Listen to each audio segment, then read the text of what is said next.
Awareness of the dimensions is one key into the path of awakening. What do I mean by that?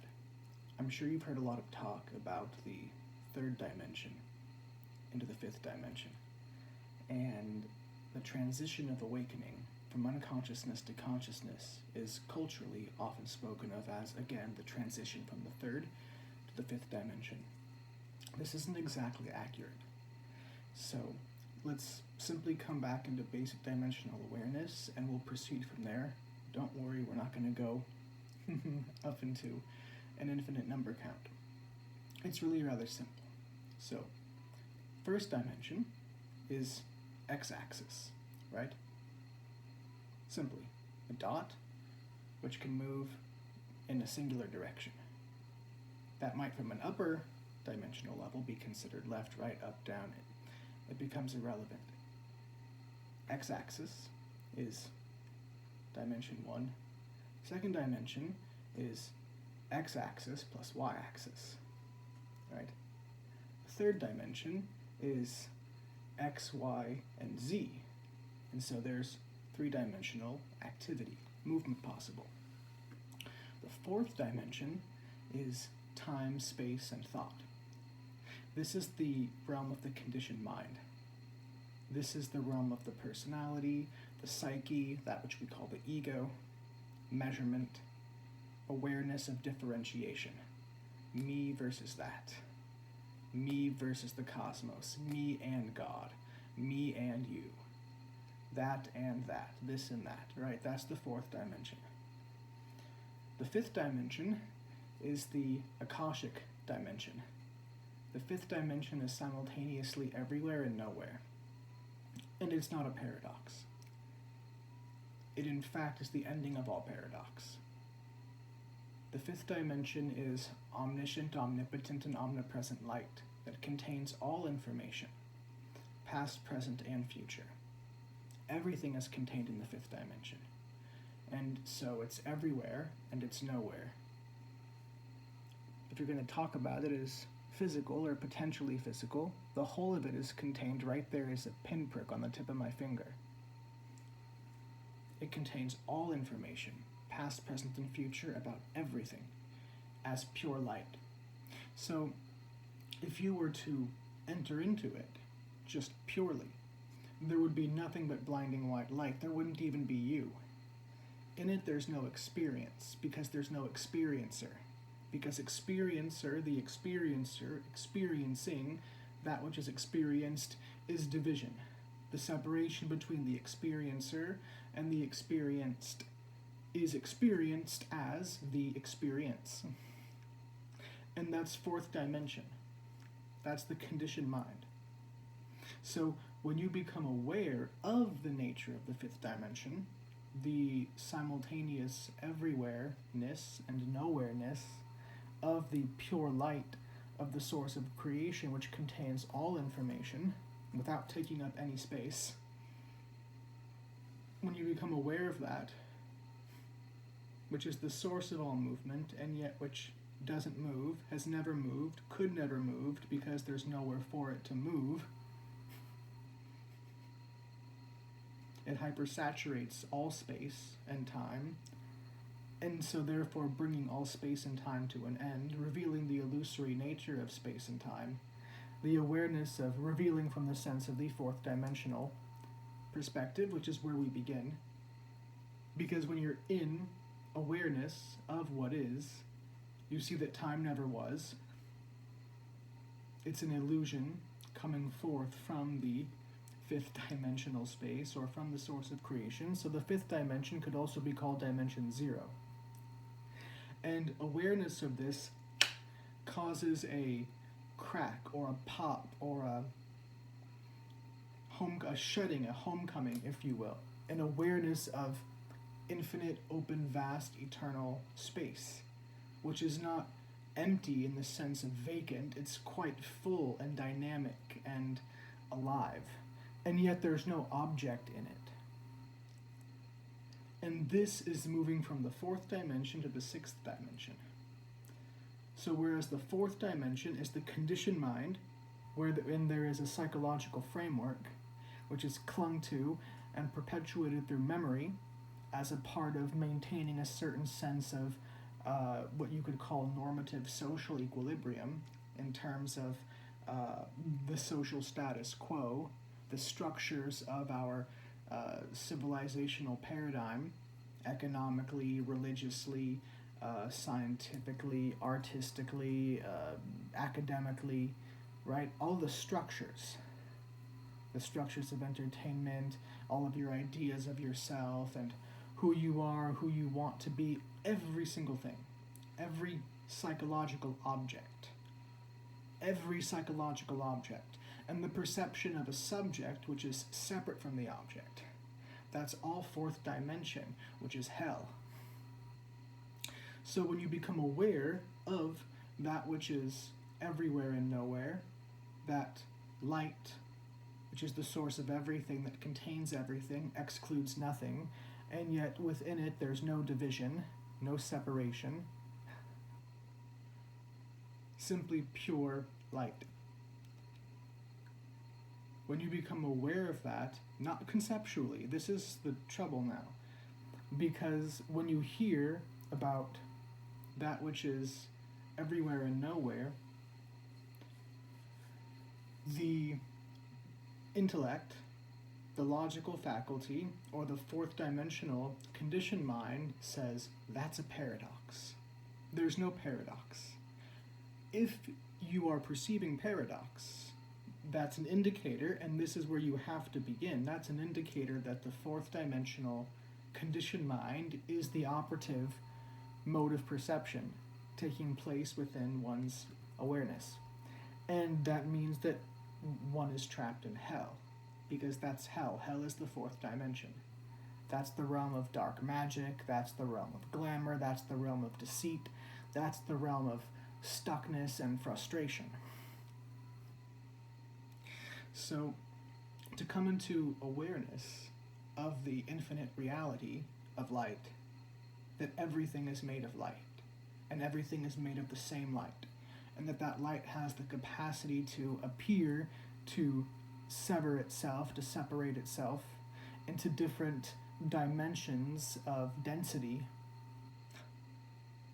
and to see the illusion of that, but the necessary illusion of that, the necessity for light to apparently separate itself into various dimensions of density in order for physicality to exist and manifest at all as reality, and to see all the implications of that,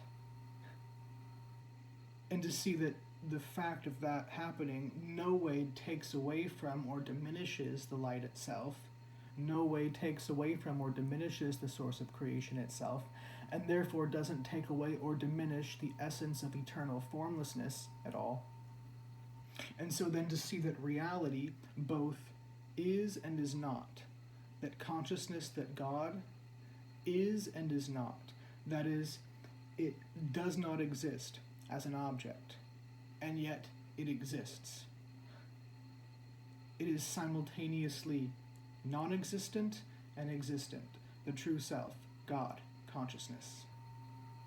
And this only comes off as a paradox, it's only perceived as a paradox by the conditioned mind. In fact, if you allow yourself, you surrender to it, which means you have to want truth more than you want fear. You have to want the unknown, which is truth, more than you want to stay safe, more than you want to stay secure in the limiting factor of the conditioned psyche, which is the world's definition of safety and security, but which you come to find out, see directly for yourself as no security, is not safe. And so finally, you have to see that the world, in the sense of the conditional, conditioned, objective, that means object-oriented, offerings, the objectifying of aspects of space and time, to be gained in the future as some thing to derive pleasure from, or sustenance from, or enjoyment from, to see the never-ending loop of that, to see how it's like chasing your own shadow, chasing your own tail. It's just you're chasing a mirage. And most people apparently are content to chase mirages. And finally, when you see, look, I'm hungry, I'm thirsty, and so I'm chasing what looks like food, I'm chasing what looks like drink, what looks like water, and yet my appetite simply keeps growing. My hunger is never satiated, my thirst is never whetted. So finally, you have to inwardly come to that point where you say, I want truth or I want to die. Because I'm going to die anyway. If I keep trying to eat mirages, I'm anyway going to die. From sheer starvation, I'll go mad. Which people do. Because they realize that, for all intents and purposes, this is cardboard, it's plastic. People are chasing plastic, chasing cardboard, for the idea of it. And so most people are content to live purely on ideas, on thoughts, on feelings, on concepts, on philosophies, on ideations, idealizations, and it doesn't feed. It can pay the bills in the physical sense, but it doesn't feed the soul. And the bills only need to get paid so that you can keep chasing what doesn't exist. And so most people apparently are content to chase what doesn't exist. And that's what's going on in the fourth dimension. When I say what doesn't exist, I mean fulfillment and satisfaction through the attainment of objects, of objective forms of desire. Objects of desire. And when you finally see that all that does is increase the appetite, it never satisfies it. It just makes you hungrier and hungrier and hungrier for what you finally see you can't obtain. Because there's nothing to obtain. You're chasing abstractions. And so the fourth dimension is the dimension of abstraction. And yet the distortion of it, because the fourth dimension can't even see itself fully, that's the trap. It thinks it sees itself, but it doesn't. And so it's chasing what doesn't exist, but telling itself that that's the realest thing ever. It abstracts and then pretends that the abstraction is concrete. And that's the basis of the institutional and civilizational world that we've constructed here. So when you finally see it's going nowhere, except to its own demise and destruction, because it's chasing what doesn't exist as an ideal, and then people posture and pretend that they've gotten happiness from chasing these ideals, and especially, today on the internet and so on, and to actually see the fact that behind the posturing, everybody is sad, lonely, isolated, frustrated, angry, hurt, traumatized, depressed, completely despondent, and pretending to be other, you just see, my God. And hopefully even before you get to that extreme, you are sensitive enough to become aware that it's all chasing shadows and cardboard and projections. And that's hell. And that's the fourth dimension. That's all it could be by the very physics of the fourth dimension. The very physics of the fourth dimension, the very physics of psyche, necessitate that it is an illusion chasing its own tail. But thinking it's chasing something outside of itself. But as long as you're in the fourth dimension is all you can see. The fourth dimension is projection, and all you can do in the fourth dimension is project. And so it takes an act of seeing through, of piercing that veil, of being graced with that desire to want to go beyond it, right? In a manner of speaking.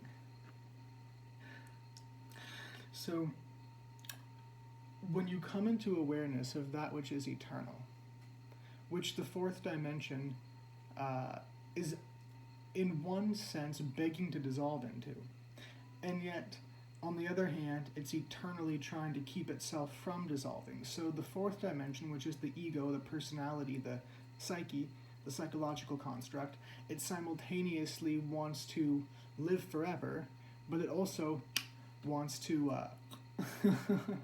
take itself out. It wants to do both at the same time, so it's split. It's very much running, it's trying to pull itself apart, while telling itself it's trying to keep itself together. And in one sense it is, but in another sense it's not. It's both, it's simultaneously trying to pull itself apart and keep itself together. That's the real paradox. But so, but from being within that, but it's also entirely obvious. That's what that's all that mechanism can do. That's its physics. It's like a helicopter, it's trying to keep itself together and pull itself apart simultaneously, and eventually, like a helicopter, and so if you see that because of the nature of that structure, it can never get what it says it wants. It can never actually fulfill itself. The ego, the personality, the psyche, the psychological structure can never fulfill itself. It's not possible. And when you see that, then that may wake something up in you, the appetite to really go beyond the conditional nature of that.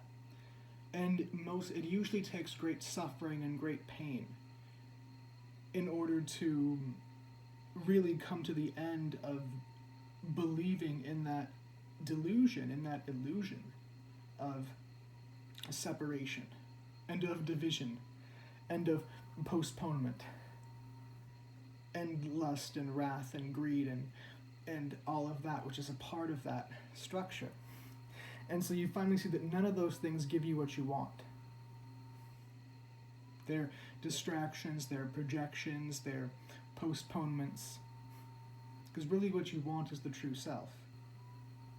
What you really want is to be free in the true self. So when you if you come up to the fifth dimension, which is the realization of the eternal light of being, the undifferentiation, the inseparability of all things, that everything comes from the same light and everything returns to the same light, and that everything past, present, and future are all contained within this light, which is everywhere but nowhere, meaning nowhere in particular, and in fact all wheres are relative. All location is relative to coordinated existence. And so when you see that there's in fact no time and no space, that what is vast, open, eternal space, being, which has no object in it, and yet which is intelligent beyond any conception of intelligence, you see there is no where. Location is all a projection of thought. Relative space-time, which goes with thought, which is part of separation, division, which is the fourth dimension. In the fifth dimension, there's no time, there's no space, there's no division, no limitation, no boundary, no border. And when you step into awareness of this as the nature of existence, that it's both nothing and everything, and not as a philosophical idea, which is just another projection of the fourth dimensional psychological construct, which can never understand it and which will therefore perceive it as a paradox, failing to perceive its own paradoxical nature by its own very definition of paradox. You see? So the fourth dimension conditional mind doesn't even see its own insanity. It doesn't even see its own stupidity. But it looks out at that which is true and says, no, that's dumb. You see, that's the nature of the projecting factor of the conditioned mind, and it doesn't see it. It doesn't see itself. It doesn't see how ridiculously silly it is. And it takes itself so seriously. And that's the nature of hell. That's the nature of the fourth dimension. And so when the fifth dimension is perceived, when that comes into one's awareness, the very fact of the omniscient, omnipotent, and omnipresent nature of being itself, then there's this crack, there's this popping into it, it's quite visceral, into the sixth dimension. And we're not going to go beyond this, dimension, for the sake of this conversation. There's no need. Because the sixth dimension is awareness of Christ consciousness, or of the kingdom of heaven, or of freedom, of the vast, open, unconditioned mind.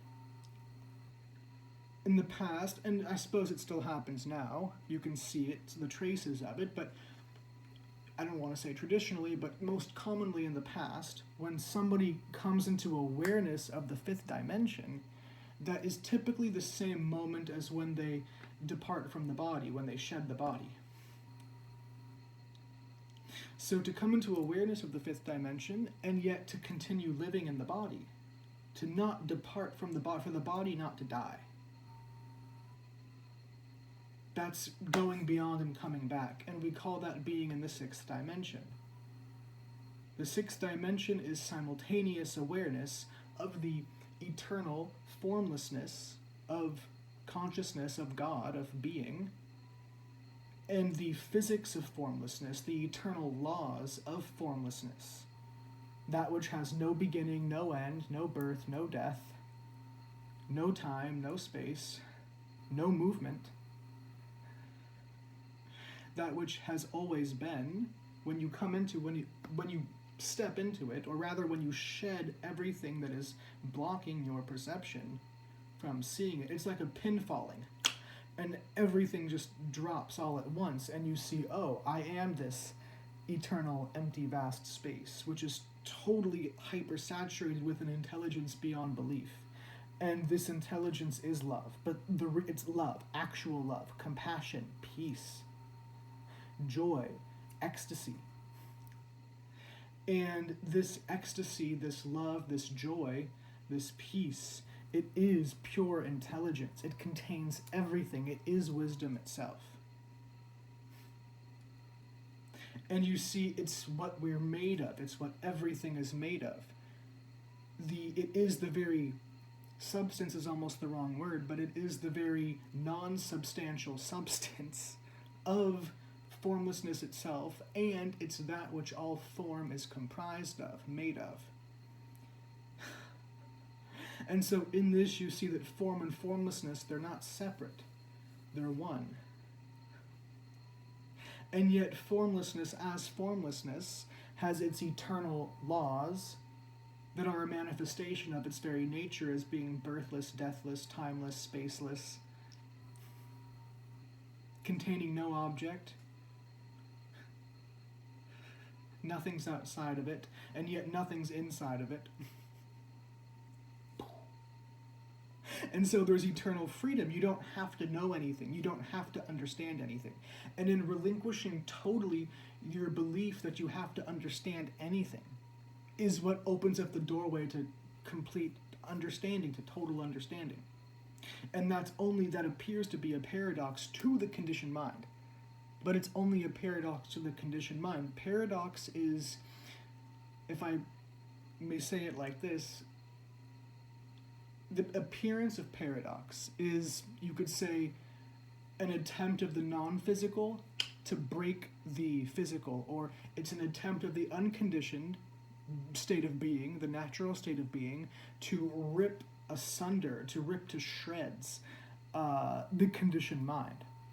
And so if you actually sit with paradox and don't run away from it, don't avoid it, don't deny it, don't try to cover it and explain it away and excuse it, if you actually just sit with it and just observe it, it has to start breaking away at the conditioned mind, which is based on its own perception of logic, but that logic doesn't hold up under any kind of scrutiny.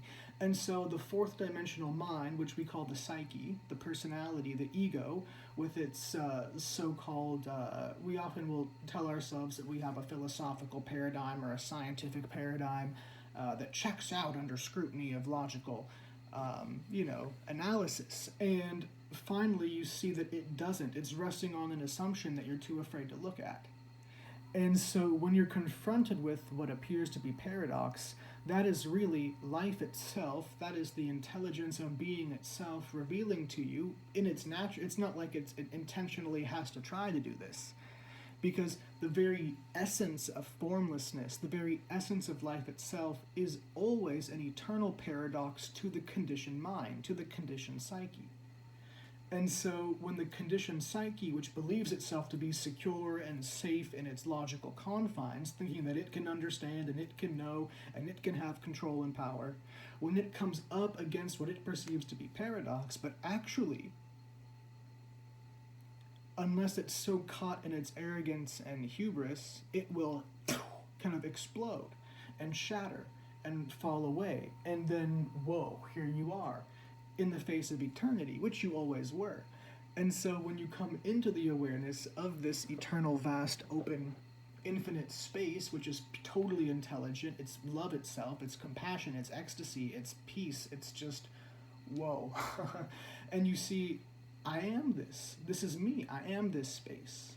And I always was this space. I always will be this space. I can never be anything but this space. And everyone and everything else is too. Holy fuck. And you see that this, and you see it's the most obvious thing. And to not see it is just to be just, it's like, oh my God, how silly are we? Like, I want to use stronger language, but, you know, it's just, what the fuck? Like, we're insane. We're insane not to be aware of this eternal openness, this intelligence beyond name. We're insane not to be aware of it. And yet, the more unaware of it people are, the more intelligent and rational and sane and logical they often think they are. And that's the ignorance upon which our world is built. And this is the root of our suffering. This is the root of our violence. This is the root of our fear, of our insecurity, of our self-doubt. This is the root of everything that we're always trying to wage war against. It's the root of our very desire to wage war. And it reveals just how ridiculous the hell dimension is, how ridiculous the fourth dimensional construct of personality, psyche, the ego structure is. It's just like, what? You know, it's just, ugh. And stepping, so that's all revealed, that's fine. And Christ consciousness, God consciousness, the natural state of consciousness, in awareness while we yet live, reveals that actually the whole cosmos is a playground. It's play. It's theater. It's literally God's theater. It's a playground, but in the best of ways. And if you don't, the only way to come into perception of this is quite literally to have a pure heart, to be innocent, which means the willingness to be totally vulnerable, to be hurt, the willingness to be uncorrupted. The willingness to be free of any psychological construct, of any social construct, of any idea of who you are and how you're supposed to be, of what it, you know, in every sense, And so that means going through the fear of, I might be a terrible person, or what if I step into freedom and and the evil beast inside of me comes out and I start breaking everything, rah, which is all a projection of thought, of the ego structure, because that is the ego. The ego structure, we say that the psyche, the personality, the ego structure are here to keep us safe, but that is the monster. The very monster that we're afraid of is ourselves, but that is the ego self, not the true self. The true self is it's so vast and so open, it contains everything, and therefore it is desirelessness. Therefore it wants nothing. Therefore there's nothing to go out. There's no cause for it to be violent. Violence is a byproduct of being in a conditioned state of mind, which is the cage, and then you identify with the cage, and then you're trying to be the thing that breaks out of the cage, but you're the cage you are the cage, and so the ego mind is the cage, trying to break out of itself. And so it's just like, what? There's no sense to it. So the ego thinks itself logical and rational, and yet it's the most irrational, illogical thing that could possibly exist at all. You see, that's the great inversion. And then it divides logic from emotion, and emotion is the hand that holds the very logical forms that create it, its boundaries, its borders, its sense of safety, its fear of death, It's fear of self-realization. It's fear of suffering, it's fear of pain, but it's made of suffering. The ego is made of suffering, and yet it's afraid of the very suffering that it's made of. And so ego is always in a state of perpetual self-fear and self-loathing and self-doubt. Because it is doubt, it is loathing, it is fear, it is suffering. And when you see it, it's like, yes, fucking free! You know, it's like, oh, it's just like, oh, you know, freedom, freedom, freedom, freedom. And you see that you always were the freedom, and the freedom is just what is. And freedom, deep freedom, means that you have the freedom to be free or to be bound. And you see that as long as you're in ego consciousness, as long as you're in the fourth dimensional consciousness, you are there because you think you have something to gain from it. You think you're going to get something out of it. The more I suffer, the more I'll get. Or if I just suffer long enough, then I'll get something. And then what you end up getting are tokens, right? That's all you get. The longer you suffer, the more tokens you get. And then you'll lose those tokens, and then maybe get some more tokens, and then lose those tokens. It's all tokenistic. It's all, and you can't cash the tokens in for really anything real, unless you cash everything out all at once, which means returning to the free state, returning to pure, undifferentiated, raw consciousness, which requires total trust in God, total trust in consciousness. This is why it's called faith, and not belief. Belief and faith are not the same thing. Belief and trust are not the same thing.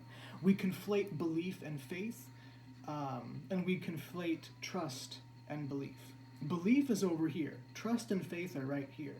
Faith and trust, you can use those words interchangeably, but belief has nothing to do with faith or trust whatsoever. Faith and trust comes from perception of what is and the willingness to be true to what is. Belief is what happens when you don't see, but you want to believe, you want to have an idea about what you'd like it to be, right? And so belief always goes with superstition and fear, whereas trust and faith always go with truth and love and clarity and immediate perception of the eternal nature of reality, of being itself.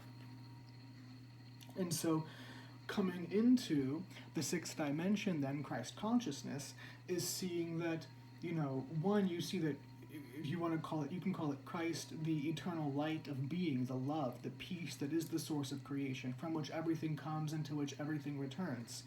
Everything is made of this. As I've said before, everything is made of it. Everything that is physical is made of it in whatever dimension it appears. And so the movement is not from 3D to 5D, because as long as you're alive, as long as the body is here and it's breathing, there's the body and it's moving in time and space. That is, it's moving in a third dimensional paradigm. And so, because that's the nature of physicality. So we're not talking about, it's not really moving from the third to the fifth dimension, but that's the jargon that gets perpetuated because that's the language that's popular in the current culture. It's really moving from the fourth dimension to the sixth dimension. That is, you're moving from hell to heaven. And the gap between them is literally uncrossable. And so how do you cross the uncrossable gap? And that image of, you know, the uncrossable gap between hell and heaven, and the people in hell suffering, and the people in heaven able to look and see the people in hell, but the people in hell can't see the people in heaven. And what that is that it's physically it's true in the sense of don't go into, you know, certain kind of modes of literalisms, because it's right here. So unconsciousness, or the fourth dimension, as we've seen, can't even perceive itself. It can't even see what it's made of, let alone consciousness. When it comes upon consciousness, all it can do is project its own unconsciousness onto it. So the fourth dimension, or the conditioned mind, can't even know or see itself, let alone consciousness. But consciousness does see and know itself. The sixth dimensional awareness does see and know itself. Unconditioned being, unconditioned mind, does see it, which is no mind, does see and know itself, as well as unconsciousness, the conditioned mind. You see, that's the meaning of that.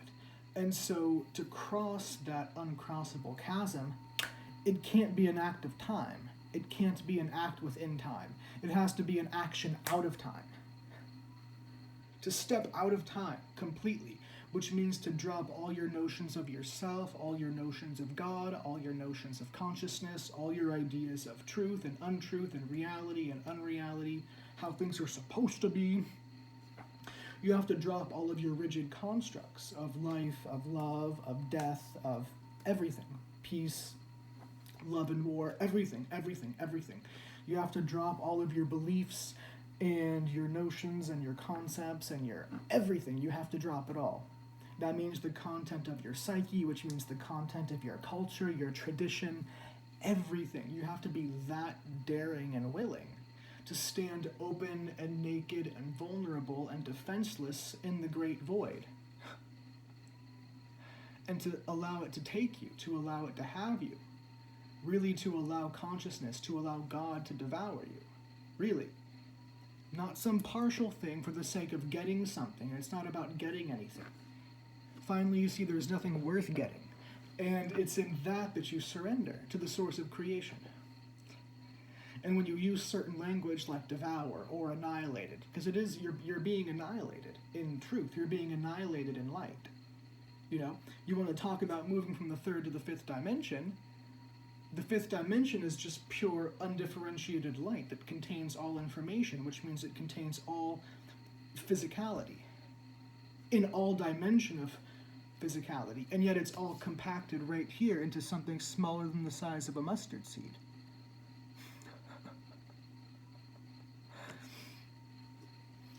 And so it's just, you know, and there's no way to be in it without being in an undifferentiated state of just pure awareness, without any awareness of a body or an energy form or any form at all. It's formless awareness. And so to touch this formless awareness, you have to be willing to die. There's no other way. You have to literally be willing to die. I'll never come back. I'll never see anybody again. I'll never be able to say goodbye. All of that, gone. The willingness to die. And then you're here, willing to die, and you're dying. And you die. You die in the sense that there's no distinction, there's no division, there's no separation, and then suddenly, you're here.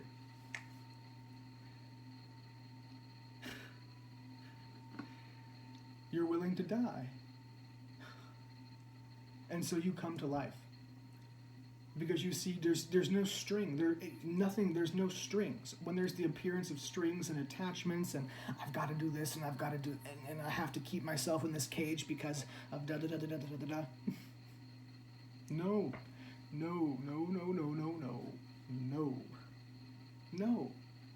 That keeps you from being able to be inwardly free. Which means it keeps you from being able to be intelligent. It prevents you from being able to see anything the way it is with any clarity.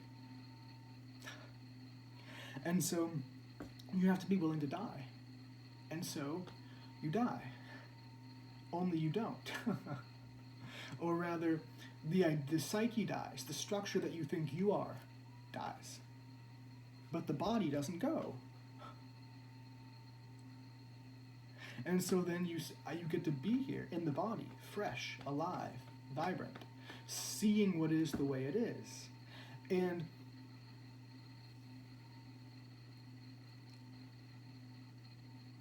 it reveals itself to itself.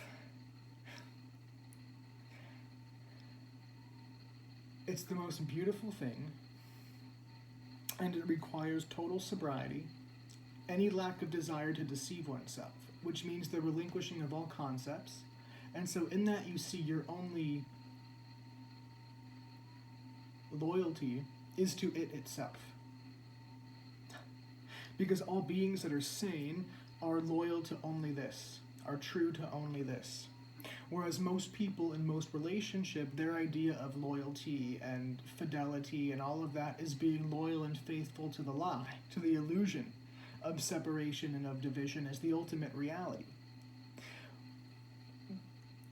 Whereas being in this awareness, being in consciousness, is seeing the eternal nature of formlessness, the temporary nature of form, and yet still tending to and properly taking care of the form beyond the distortions of what it means to take care of it generated through the filter of ego consciousness, and an attempt to make the temporal impermanent.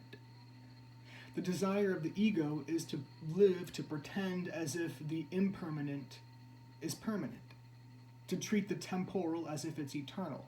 And so that's the beginning of sentimentality. That's the origin of sentimentality. That's the origin of self-deception. That's the origin of violence. Let the eternal be eternal and let the temporal be temporal. Don't try to make the infinite finite, and don't try to make the finite infinite. It will take care of that itself. You're not in control of that. You don't have to be in control of anything. And then what happens when you relinquish that control is you come into a state that to others looking in from the outside looks like total self-control. And so true self-control and true discipline comes from relinquishing ideas of control and discipline. And you see everything literally takes care of itself if you leave it alone and simply stay in clear, open, radiant perception, vigilance, loyalty to what's true. And to the fourth dimensional conditioned mind, to the ego, to the personality, it appears to be way too good to be true, like impossibly. But guess what? That's the nature of this cosmos. It is impossible. It's a triplistic impossibility. It's an impossibility upon an impossibility within an impossibility, and it's the only possibility, as it turns out. Life itself is consciousness itself is a complete, God itself is a complete impossibility, totally impossible, and yet it's simultaneously the only possibility. Everything just the way it is. A total impossibility, and yet the only possibility. And that's why it's called freedom. That's why in this state there's so much joy and exuberance and ecstasy and vitality and love and peace and joy and compassion, because that's the nature of what it is. And love is love because love is love. It realizes itself. And when you see that everything is God, everything is love, everything is in this ecstatic union, then you see the only thing to do, the only sane thing to do is to surrender to the natural state, which is this freedom, which is this love, which is this joy. And it's eternally ever deepening. That's its nature. It's eternal. It deepens and deepens and deepens and widens and widens and widens beyond any conception of deepening and widening.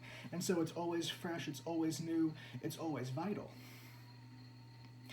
And the difference between being here and being in the fourth dimensional limited construct is literally the difference, which is the difference between heaven and hell, is literally the difference between open, vast, boundaryless, borderless, beginningless, endless, eternal intelligence, and being in a little tiny, 4x4x4 box. It's like, ugh.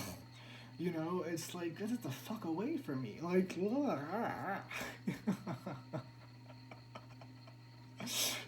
it's like, it's just whoa.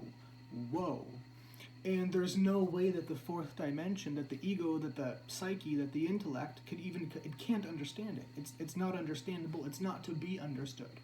It's to be known directly as the truth of who you are, as the truth of who and what everything is. And this is consciousness, and this is birthright of the human being. It always has been, it is, and it always will be. And when we're not in awareness of this, that's the beginning of war. That's the beginning of violence. That's the beginning of hatred. That's the beginning of fear. That's the beginning of everything that we like to say is wrong with the world and civilization, but then to actually cross that gap, to actually bridge that divide, requires this surrender that takes the willingness to die. Not to be right, not to be wrong, just to die. I mean, the willingness to be wrong, but forgetting of being right or wrong, just the willingness to surrender to truth, which is the willingness to be a total fool. Because in that you see, well, if I surrender and I come out the other side, then what's to stop me from running around the streets screaming like a madman? Nothing. You might run around screaming and saying, "Oh my God, God's real, it's real." I mean, you don't know. And there is a part of you that does want to, you do want to run around and scream and shout in joy and in celebration. And seeing that people are going to go, oh my god, he's fucking crazy, he's lost it, he snapped, we knew he was going to snap, he finally snapped, he lost it. You know, but it's nothing, you can't, it's a different kind of snapping. Right? When you snap in the fourth dimension, it's a partial breaking, it's a partial snapping. You snap, but you're still trying to hold it together, and so that's where the violence and the brutality come from, and the unconscious destruction come from. But when you actually fully break completely, and the spirit is released, it's like, what? You know, it's another kind of breaking, it's another kind of destruction. It's not a destruction that is about chaotic unconscious violence. You know, which is people's image of the primordial, you know, universe. People who the primordial universe was chaotic and dark and violent and blah. No, that's your egoic projection of what that is. And so people love to get into this theologically or teleologically or whatever, ontologically. People love to get into this, especially when they get into like, I'm not going to call anything out in particular. There's no point. It happens in all traditions and all modern, ancient, whatever. But the idea that the primordial chaos or the primordial darkness of the universe, of the cosmos, of creation, was just some chaotic, unconscious, blah, blah, blah. And it's like, no. That's not your true nature. That's not what freedom is. That's not what consciousness is. But that's the fear of what's there. But that is the very image of the ego. That's what the ego is. The ego is that. The ego is a Frankenstein's monster, pretending to be Dr. Frankenstein, right? The ego is Mr. Hyde pretending to be Dr. Jekyll.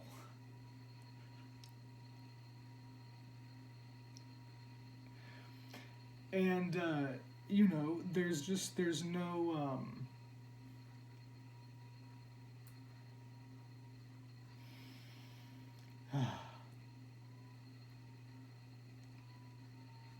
and it wants to see itself, but it doesn't want to see itself.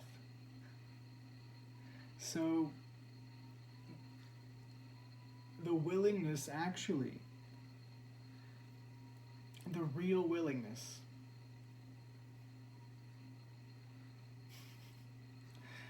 to die to yourself, to go beyond, that's what it takes. That's really what it takes. And it's where everything's going, it's where we've come from, it's what we are, it's where we're going. And so the sooner we get here, the better off we all are.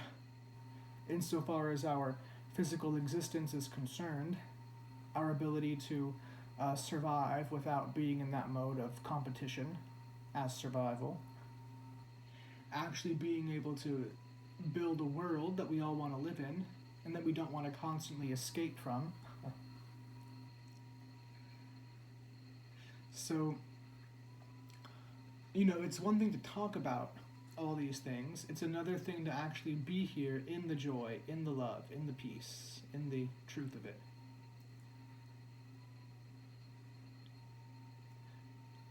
So I encourage you really to surrender. To surrender to the reality of who you really are. To come home to it. And to enjoy being.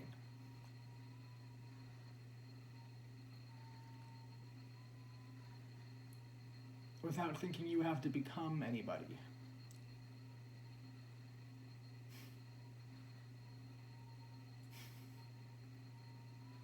And just shine, just be what you are, be the beacon of light, of eternal light that you are. That light which is omniscient, omnipotent, and omnipresent, that contains everything. And play, have fun, really, deeply, in every way. And when you're in this place, you see you everything is you. It doesn't even cross your mind to want to hurt or exploit or abuse. You want to surrender ever more deeply to the freedom of your own being and of life, to the love and the joy and the peace of life. And it brings out, you just get more and more flexible. You just get more and more real. You get more and more raw. You get more and more vulnerable. You get more and more ecstatic. You get more and more, you get more and more intoxicated and yet more and more sober.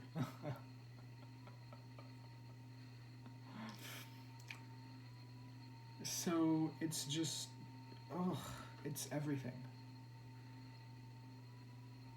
It's everything. And you don't have to explain it. It's causeless. It's causeless.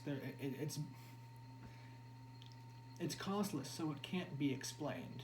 You can't because it. It's perfect. And the desire to explain it is the desire of the ego to control it for its own purposes and its own gain and its own exploitation.